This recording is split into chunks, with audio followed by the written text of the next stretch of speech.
ഇന്ന് എൻ്റെ ഒരു അൾട്രാ ഹോട്ട് ഹോട്ട് വീൽസ് കിട്ടിയിട്ടുണ്ട്. അപ്പോൾ ഒന്ന് അൺബോക്സ് ചെയ്ത് നോക്കാം. ഹോട്ട് വീൽസ് അൾട്രാ ഹോട്ട് സീരീസിൽ വരുന്ന പോർഷെ 356 ഔട്ട്ലോ ആണ് ഇന്ന് എൻ്റെ കയ്യിലുള്ളത്. നല്ല പച്ച കളറുള്ളൊരു പോർഷയാണ് എൻ്റെ കയ്യിരിക്കുന്നത്.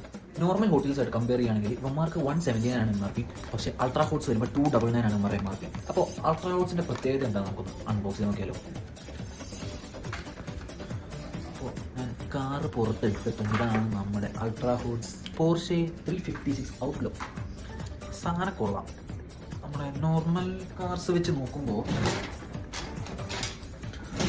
നോർമൽ ഹോട്ട് വീൽസ് ആയിട്ട് കമ്പയർ ചെയ്യുമ്പോൾ ഇവർക്ക് എന്താണ് പ്രത്യേകത, ഈ വില കൂടുതലിൻ്റെ കാരണം എന്താണ് നോക്കിയിട്ട് എനിക്ക് മനസ്സിലാവണില്ല. ഏകദേശം ഒരേ വെയിറ്റ് തന്നെയാണ് രണ്ട് കാർ വരുന്നത്.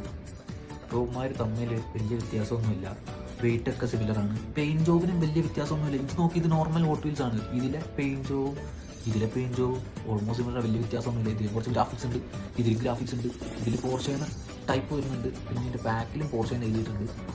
അതല്ലാണ്ട് ഇതിനകത്ത് ഹെഡ്ലൈറ്റിന് കുറച്ച് ലൈറ്റ് കൊടുത്തിട്ടുണ്ട്, പെയിൻറ്റ് കൊടുത്തിട്ടുണ്ട്. അതല്ലാണ്ട് വേറെ വ്യത്യാസമൊന്നുമില്ല. പിന്നെ എന്തിനാണ് ഇവർക്ക് 299 എന്നുള്ള കാര്യം എനിക്കറിയില്ല.